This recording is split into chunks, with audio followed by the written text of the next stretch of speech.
Très tenu et bonjour à tous. Merci de répondre à notre invitation. Abdelkader Achiro qui va nous rejoindre au cours du débat. Tout de suite, Hospice Yavimi Routon, vous avez suivi le Conseil des ministres d'hier. 114,12 milliards de francs CFA débloqués pour atténuer les effets socio-économiques liés au coronavirus. Qu'est-ce que cela vous fait? Oui, j'ai reçu l'information avec plaisir et ça m'a beaucoup plu. Et ça vient une fois encore confirmer que le gouvernement de la rupture a sa manière de faire du social. C'est vrai que par le passé, on a connu une autre définition du social où on avait habitué le Béninois à des partages de l'argent, de 2 kilos de riz, d'huile, et c'est resté un peu dans les habitudes. Si bien que à l'avènement de cette crise, et surtout avec les mesures que prenaient les gouvernants des pays limitrophes, beaucoup de Béninois se disaient, mais est-ce que le gouvernement de la rupture, Patrice Talon, n'a pas pour nous des mesures sociales? Donc on trouvait aussi que ce gouvernement était antisocial. Mais avec cette décision, j'ai eu comme une confirmation que oui, c'est un gouvernement qui agit après beaucoup d'études, après beaucoup de réflexions. Et que pour ce gouvernement, le social n'est pas forcément aliéner le peuple, c'est-à-dire que tenir le peuple à son ventre. C'est aussi donner une certaine indépendance économique à certains qui pouvaient créer la richesse. Parce que lorsque vous voyez par exemple quand l'une des mesures prises par le gouvernement est celle donc de payer le salaire à hauteur de 70% pour les salariés indépendants et déclarés, reconnus par le gouvernement, vous voyez que ce gouvernement est en train de rendre un peu plus, d'alléger un peu la tâche à ces entrepreneurs-là, histoire de leur permettre de faire face à certaines difficultés. Vous savez que économiquement, cette crise de Covid-19 n'a épargné aucun pays, et que même dans les pays les plus développés, quand vous prenez le cas de la France où il y a Renault et Nissan qui annoncent déjà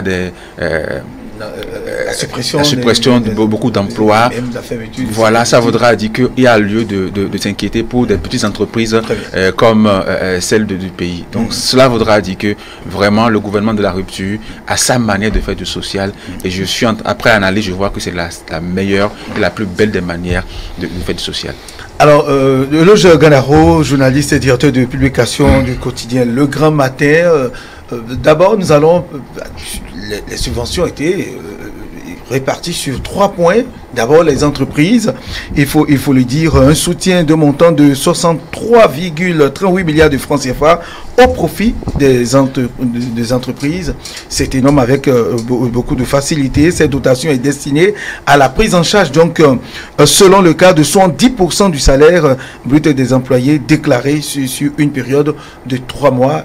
Le TVA qui est remboursement de crédit de TVA à l'exonération du paiement de la taxe sur véhicule à moteur pour ceux qui ne l'ont pas encore payé au titre de l'année 2020 ou à se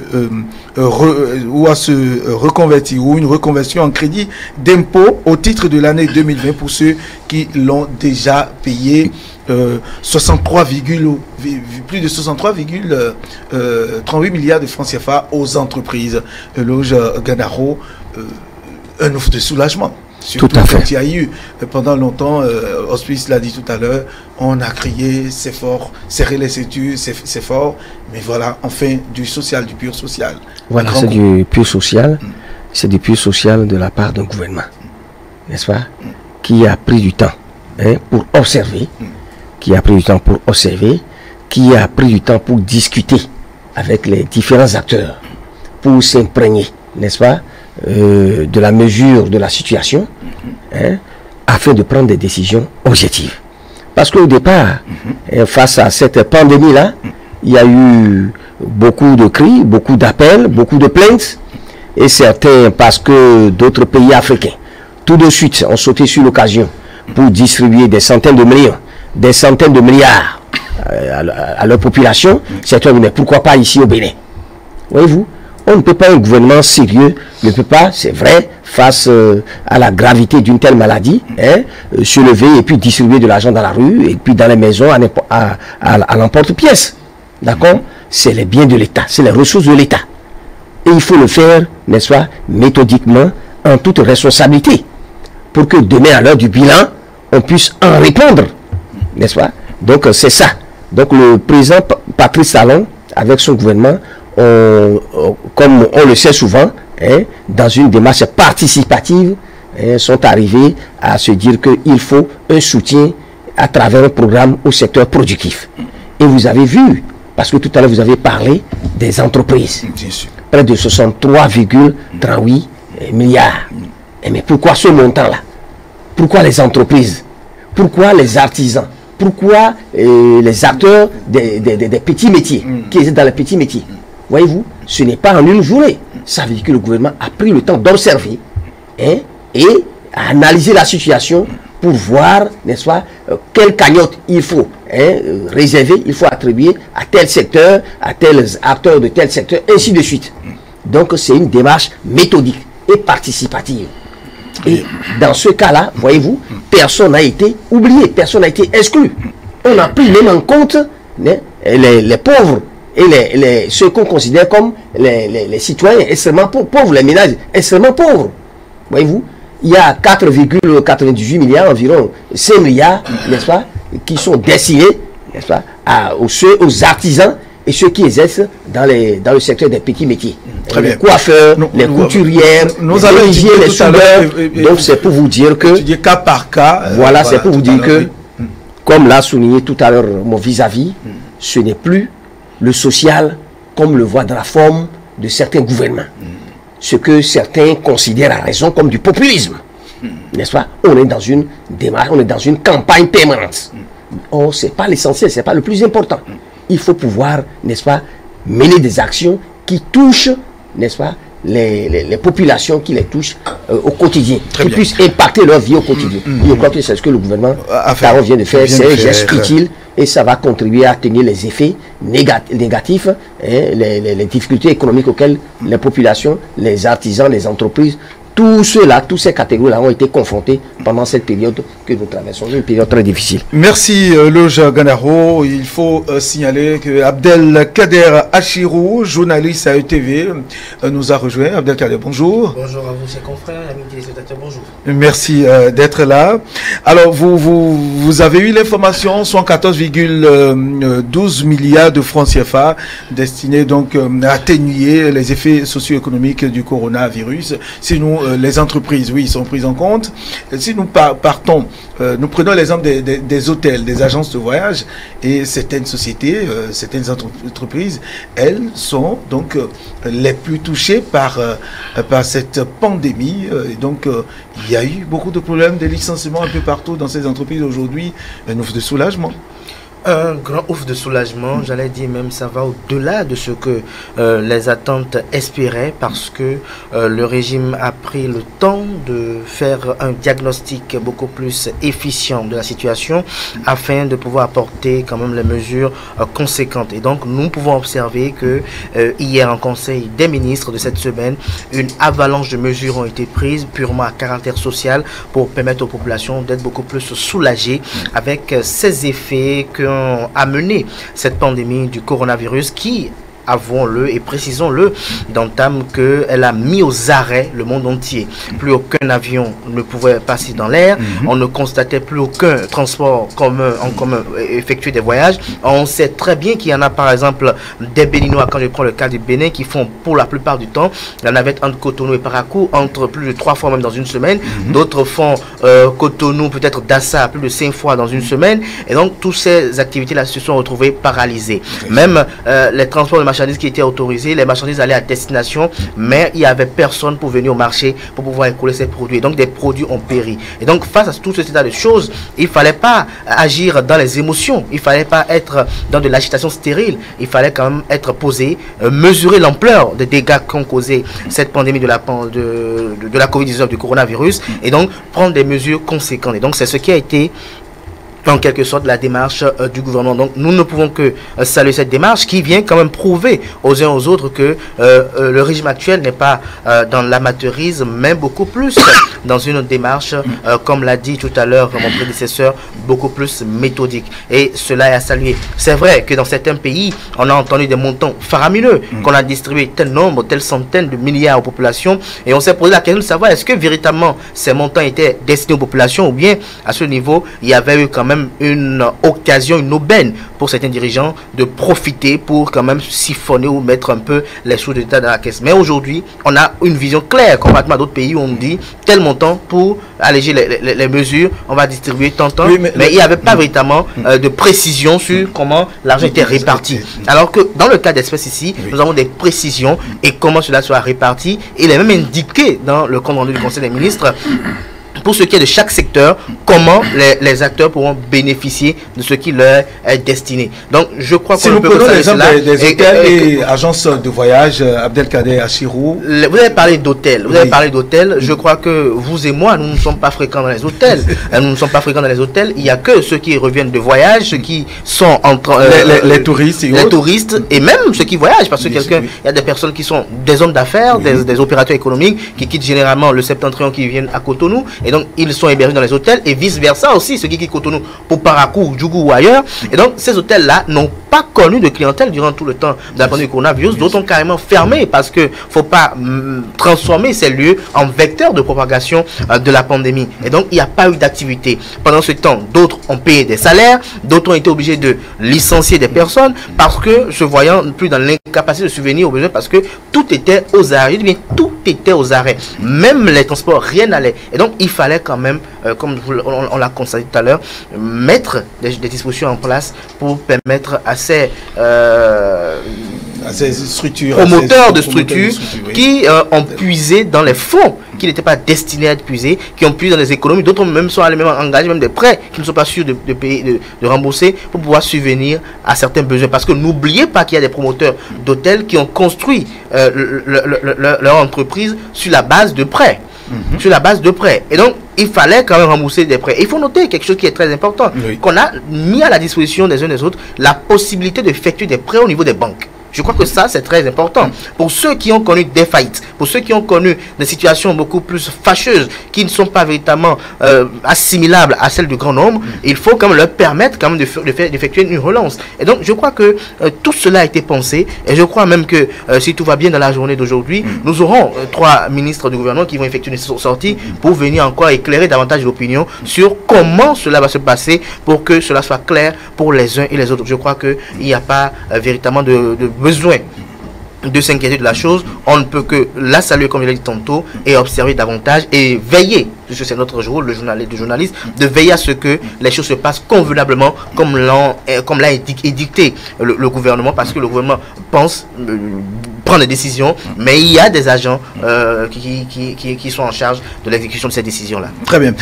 En Suisse, Yevimi Ronton, quand on prend le cas des hôtels et agences de voyage, 70% du salaire brut des employés déclaré sur une période de 3 mois.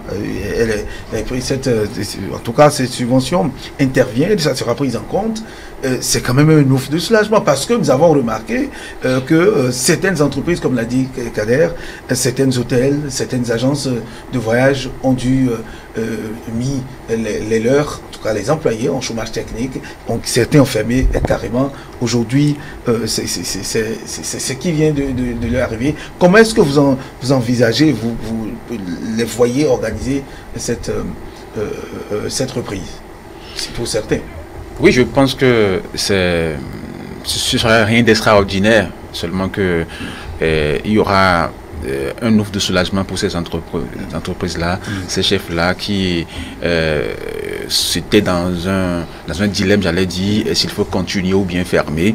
N'oubliez pas aussi qu'en cas parlant des hôtels, il y a des hôtels qui ont été réquisitionnés par le gouvernement pour héberger voilà, les voyageurs, mettre les gens en quarantaine, et que ces hôtels l'ont fait vraiment avec le cœur, avec un cœur de patriote, donc n'ont pas forcément exigé quelque chose du gouvernement. Donc c'est le moment un peu de leur renvoyer un peu l'ascenseur, de leur retrouver quelque chose pour pouvoir atténuer un peu les effets des dépenses qu'ils auraient. Donc je trouve que voilà, c'est une bonne chose pour ces entreprises-là, pour ces hôtels-là. Et vous savez que avec, comme l'a dit Kader, avec cette crise, il n'y avait plus de touristes au Bénin, il n'y avait plus de visiteurs, il n'y avait plus de voyages, il n'y avait plus de mouvements. Donc ces entreprises ont chômé pendant 3 mois, d'où donc le délai donc défini par le gouvernement pour payer ces salaires-là à ses employés. Donc 3 mois, c'est le temps, si nous comptons de janvier, jusqu'à, ou bien de mars, parce que c'est en mars que le Bénin a pris des mesures un peu plus corsées pour pouvoir limiter la pandémie. Donc de mars à juin, je pense que 3 mois, c'est le délai maximum pour que le gouvernement a pour la privation voilà, de ces entreprises. Très bien. 3 mois de loyers qui seront aussi payés, Gandaro et Loge. Est-ce que vous pensez, ou quel type d'organisation ces entreprises pourront désormais mettre en place? Parce qu'il y en a qui sont mis au chômage technique. Est-ce qu'ils seront remis au travail, s'ils vont revenir? Quelle organisation ces entreprises, au regard de ce soutien que le gouvernement vient de leur apporter, et quelle organisation pourrait-il mettre en place? Oui, nous avons dit que c'est pour atténuer les effets de cette pandémie-là, au plan économique, au plan social. Vous voyez, il y a eu beaucoup de difficultés, beaucoup de problèmes. Donc c'est une surprise agréable. Parce que tout ce que nous avons entendu là, personne ne pouvait penser que le gouvernement faisait un travail souterrain. Parce que beaucoup de choses ont été dites. D'accord? Tout à l'heure, Kader l'a rappelé, pour dire que, bon, ailleurs, c'est des centaines de milliards qui ont été distribués. Mais sur quelle base, on ne sait pas. Mais ici, le silence du gouvernement a fait croire qu'il n'est pas sensible à la situation. On veut que le Bénin imite les autres pays, ou que le Bénin emboîte le pas aux autres pays.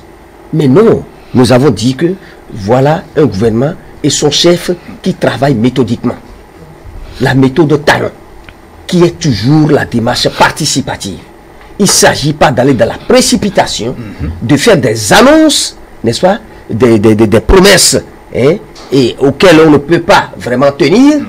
Il ne s'agit pas de faire des déclarations de bonne foi, des vœux pieux, et de ne pas être en mesure de les honorer. Très bien. Monsieur je dis que pour ces entreprises-là, pour la plupart, les hôtels, autres là, il ne peut pas dire qu'ils s'attendaient à cette réaction du gouvernement. Et ça fait combien de temps? C'est une prompte réaction. Très bien. Et ça a été réfléchi. Puisqu'il y a eu des discussions, il y a eu des rencontres avec les différents acteurs. Même les hôtels dont vous parlez, qui ont été en difficulté, qui ont licencié des gens, mais ils ont eu des rencontres avec le gouvernement. Les dirigeants bidons ont discuté avec eux pour voir, n'est-ce pas, la mesure, leurs problèmes, les difficultés, à quelle hauteur, l'ampleur de la situation, pour savoir quelle réponse il faut leur apporter concrètement pour qu'ils soient soulagés. C'est ce qui a été fait. Donc moi je pense qu'avec ça maintenant, un tiers vaut mieux que deux, tu ne l'auras pas. Ceux qui ont licencié, certains agents peuvent être rappelés dans la mesure de ce qu'ils ont reçu. C'est bien possible. C'est bien possible. Certains seront rappelés. D'accord? C'est vrai que ça ne pourra pas régler de manière définitive tous les problèmes. Et le gouvernement ne peut pas être là pour dire qu'à 100%, intégralement, tous les problèmes seront résolus. Non. Mais c'est un coup de pouce qui aura un effet positif. Dans la mesure lorsque vous ne vous attendez plus à rien, et vous pensez que voilà un gouvernement qui ne pense pas à votre situation et qui n'a pas pris ses responsabilités à bras le corps, et subitement, parce que c'est en mars, nous sommes maintenant en juin, ce gouvernement vous surprend agréablement en vous apportant, n'est-ce pas, ce coup de pouce-là. Ça doit servir à quelque chose. Certains agents seront rappelés, ça va les aider à payer les frais d'électricité, parce que ça a été dit. Bien sûr. Des subventions, oui. n'est-ce pas, aux frais d'électricité de l'eau, pendant 3 mois. Donc, qui va penser à ça? Les loyers commerciaux, vous savez qu'il y a des entreprises, les loyers coûtent excessivement cher. Donc, ça doit leur être utile. Et quand c'est comme ça, certainement, ceux qu'ils ont licenciés, involontairement, indépendamment de leur volonté, je crois que ça aura des effets jusqu'à ce niveau-là. Certains seront rappelés, ça va leur permettre de juguler la situation. Et donc ce social touche ça va avoir des effets d'atténuation. Voilà, et ça touche à donc c'est du pur social. Oui. Et non du social annoncé, comment dirais-je, à grand coup comment dire, au tambour battant, pour dire que voilà, nous sommes là, parce qu'on a des visées électoralistes, ce ne serait pas ça. Très bien. Ça là, c'est du concret, c'est de l'objectif, et ça doit impacter, n'est-ce pas, la vie des populations jusqu'au ménage. Très bien. Puisque les ménages actuellement, ménages pauvres, ménages extrêmement pauvres, ils sont en train de faire des recensements. Et lorsque tous ceux-là seront identifiés, ils auront aussi leur part. Leur part du gâteau, puisque actuellement, avec la lutte que le gouvernement est en train de mener, je crois que nous avons beaucoup d'espoir que d'ici à là, nous finirons avec le coronavirus. Très le gouvernement a fait l'option d'un confinement partiel, oui, c'est le souhait de tout le monde, général comme ailleurs. C'est le souhait du gouvernement, de tous les Béninois et de tout le monde. Abdelkader, tout à l'heure on l'a dit, les pauvres, extrêmes pauvres auront leur part, et puis la population, tout le monde sera touché, puisque les factures d'électricité et d'eau seront prises en compte pour 3 mois. C'est important. Tout à fait, il y aura une véritable subvention à cet effet. Comme l'a dit mon prédécesseur, j'aimerais poursuivre dans sa dynamique linguistique pour dire quand même que nous avons en face de nous un régime qui pose des actions concrètes et qu'il n'est pas dans des commentaires, ou je dis des actions propagandistes qui sont véritablement dans une lancée de vouloir appâter les électeurs. Nous devons faire attention à une chose, et ça je le dis beaucoup plus à nos amis téléspectateurs qui nous suivent actuellement. Il ne sert à rien constamment de comparer notre État, notre République à une autre République. Vous savez, les pays sont comme des malades et les présidents de la République sont comme des docteurs, et donc chaque docteur administre à son malade la thérapie la thérapie selon la maladie dont il souffre et la psychologie ou la psychologie de ce malade là. Alors le président de la République, connaissant les Béninois, étant Béninois lui-même, ayant vécu pour la plupart du temps au Bénin, ayant pratiqué la plupart des Béninois, connaissant comment ça fonctionne, il a voulu prendre le temps pour observer, voir où est-ce qu'on peut effectuer des mesures sociales. Parce que n'oubliez pas qu'il y a aussi quelque chose. Il y a des mesures qu'on opère, mais qui n'ont pas véritablement d'effet. Qui n'ont pas d'effet véritablement sur les populations, ne sentent pas véritablement qu'il y a eu quelque chose qui s'est passé. Vous voyez un peu. Alors, dans le cas des SEPS actuels, je reste convaincu que tout ce qui est mis en œuvre, tout ce qui est annoncé, et qui sera mis en œuvre dans les jours à venir, va permettre véritablement aux populations d'être véritablement soulagées, et même d'ici quelques mois, d'oublier totalement qu'il y a eu une pandémie qui a secoué le monde, qui s'appelle coronavirus, même si l'histoire retiendra cela à jamais, ce sera gravé. C'est pour dire que nous ne pouvons que, comme je le disais tout à l'heure, encourager cela et attendre l'effectivité de cela, suivre de près pour que, parce que c'est une avalanche de réformes, de mesures là. Nous avons au niveau des hôtels, comme vous l'avez dit, subvention de l'eau et de l'électricité. Nous avons des microcrédits qui seront accordés aux gens sur une durée de 3 ans. Nous avons également des entreprises qui seront prises en compte dans ce projet, beaucoup les artisans également. Ça fait beaucoup de choses à faire, et donc il faut être très attentif par rapport à ça. Nous, en tant que professionnels des médias, y voir de près, suivre de près, pour que ce qui est promis, en tout cas, il y a une chose, je fais confiance, je sais que les choses ont changé de méthode depuis sous ce régime. Si un directeur s'amuse quand même à ne pas faire les choses en toute équité, lui-même il sait ce qu'il attendra, ce qu'il attend, parce que nous espérons que les choses, et ça c'est le vœu même latent même du chef de l'État, nous espérons que les choses se fassent en toute équité, dans l'égalité, pour qu'il n'y ait pas de conditions quand même visant à discréditer certains au profit de l'autre, ou bien à privilégier d'autres au profit de certains. Donc j'espère que tout se passera convenablement, et que quand chacun gagnent ce qu'ils méritent et que les populations puissent reconnaître qu'elles ont eu un gouvernement qui a été soucieux de leur ressenti face à cette pandémie du coronavirus qui, avons-le, a mis aux arrêts, comme je l'ai dit tout à l'heure, tout le monde. Il reste encore véritablement une ligne dans la tête des uns et des autres. Et vous avez vu que ça a bouleversé totalement les habitudes. On ne se salue plus, on ne se serre plus la main. On est tous dans la ville avec des masques de protection à tel enseigne qu'on ne se reconnaît même plus.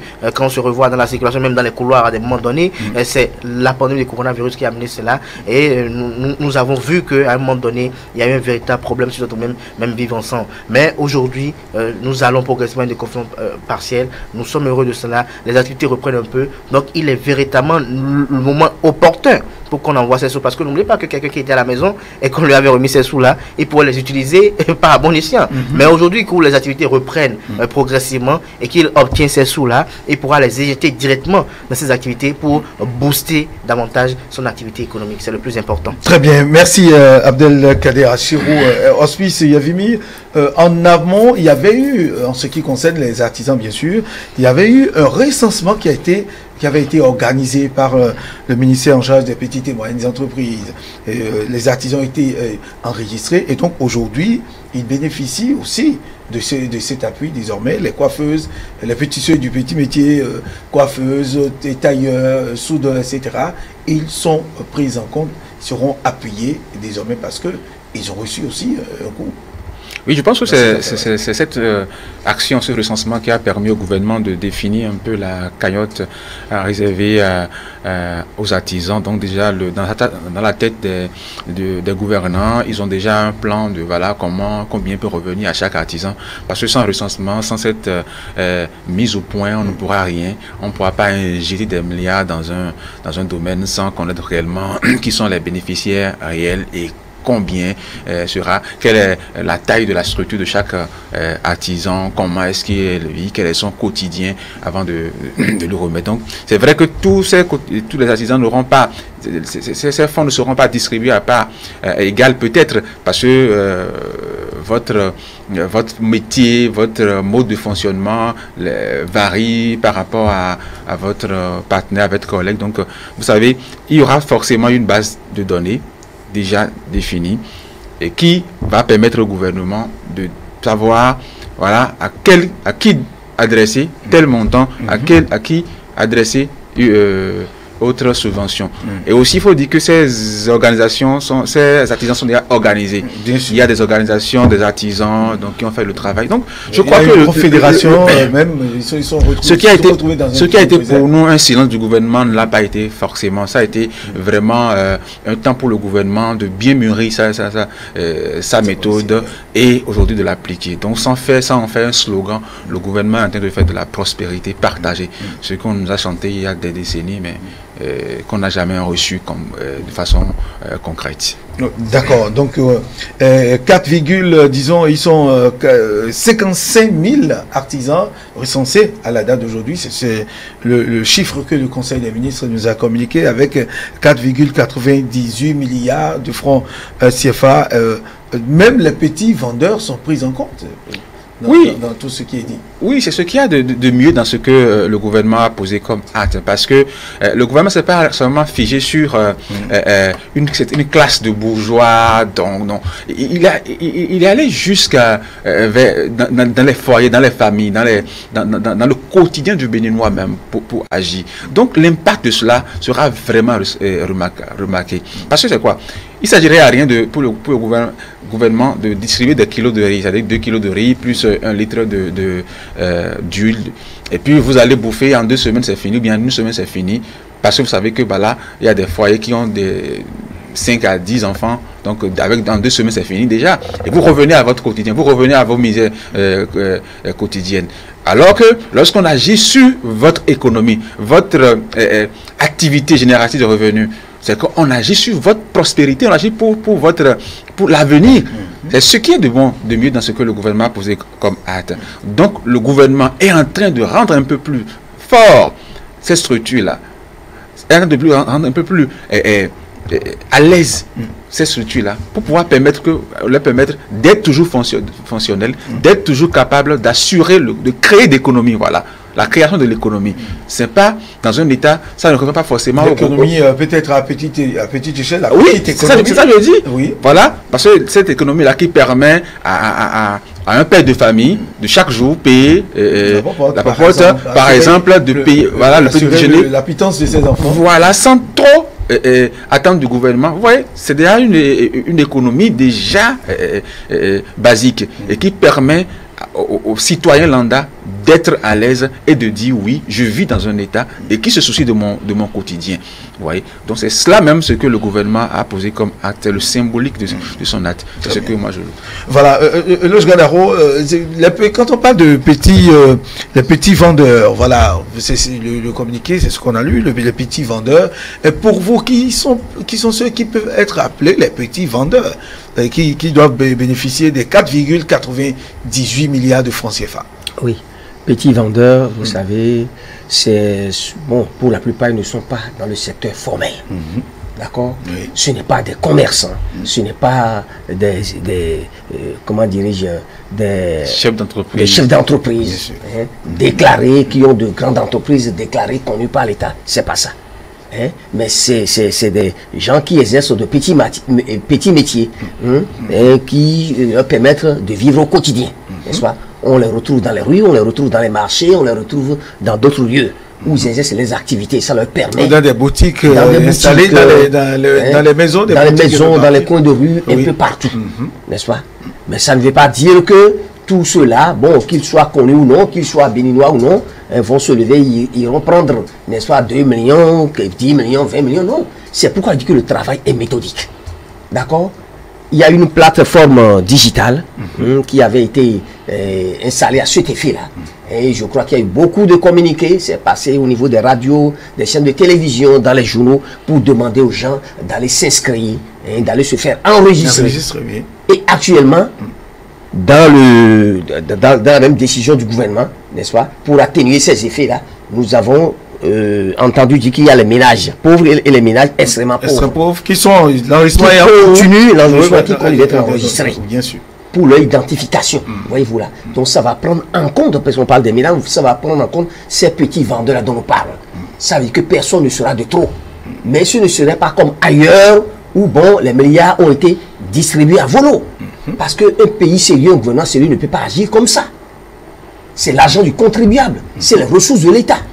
Donc, pour exploiter cela, pour les utiliser, il faut les utiliser méthodiquement, judicieusement. Pour en rendre compte demain, il n'y aura pas, n'est-ce pas, de bien de l'État géré sans pouvoir rendre compte. Lorsque le président Talon prend du temps pour réfléchir, il sait qu'à l'heure du bilan, il peut justifier tout cela. Voyez-vous, ailleurs, par exemple, au début de cette crise-là, au Burkina Faso ou dans je ne sais pas quel pays, il y avait une décision qui a été prise par le gouvernement pour dire que bon, la gratuité des frais d'électricité, déclarés gratuits, les frais d'électricité, là, les citoyens sont dispensés de payer les frais d'électricité pendant cette période-là. Ah, attention! Quand c'est comme ça, ceux qui n'avaient pas l'habitude d'utiliser des appareils qui consomment énormément du courant vont les utiliser. Ça va être une utilisation anarchique. Ça va créer beaucoup de problèmes pour l'État par la suite. Je crois que ce gouvernement est revenu quelques semaines après sur sa décision pour dire attention, ce n'est pas comme ça. Vous devez les utiliser, mais nous allons tenir compte du montant de vos factures que vous avez l'habitude de payer en temps normal. Et nous allons tenir compte de tout ça. Ça va ramener certains à l'ordre pour leur dire attention, ce n'est pas une occasion pour que vous puissiez gaspiller les biens de l'État.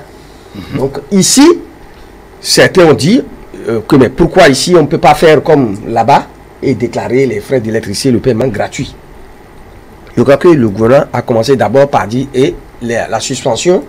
Puisque même avant la prise de cette décision, du Conseil des ministres d'hier, le gouvernement, à travers un Conseil des ministres, avait décidé de demander à la SBE et à la SONEB, en tout cas, de ne pas mettre la pression sur les clients pour le paiement. Voilà une mesure, par exemple. Il y avait déjà ça. Il y a les coupures. Il y avait des coupures de frais d'électricité. Mais le gouvernement a dit non, pendant toute cette période-là, compte tenu des problèmes que vivent les ménages, des difficultés auxquelles les entreprises sont confrontées là, il n'y aura plus de coupure pour non-paiement de frais de factures d'électricité pendant cette période.